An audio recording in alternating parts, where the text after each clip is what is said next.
Hi, and welcome to the Question of the Month. This month, we're going to hear from Richard, and I'm really excited for this topic because we always get questions trying to break down concepts like leadership into specific must-haves that you need to be successful.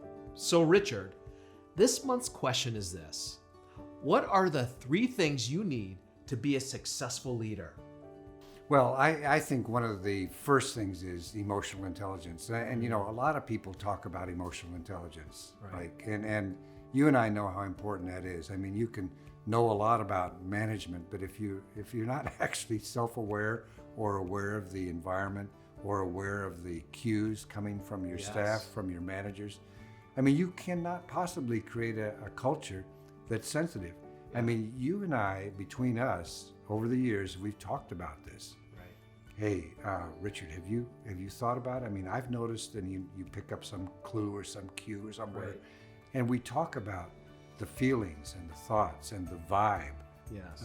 and understanding the heart of people around us and our clients. Yeah. Emotional intelligence is one of the big things.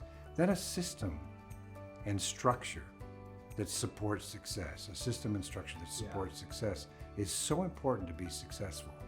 I mean, how many organization structures and processes have we seen that when you look at it, in fact, I remember talking to you about one just last week, where it's like, I can't make any sense out of this thing. Yeah. I mean, there's not a logic to it. And we've talked a lot about aligning to the donor pipeline.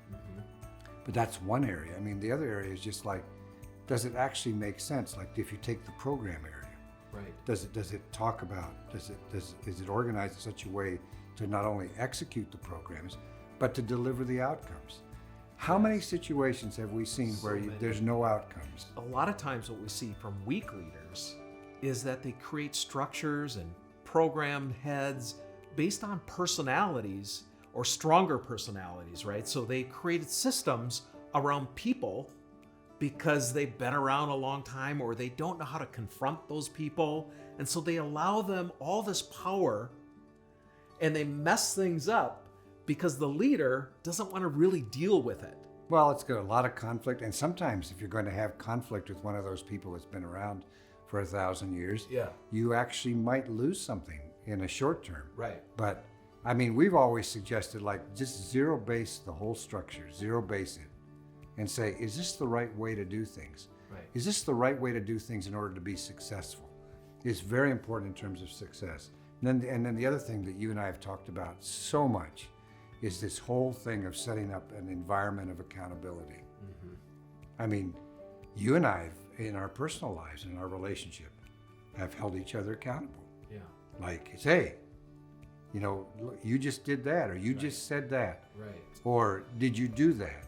You said you were going to do Yes. this.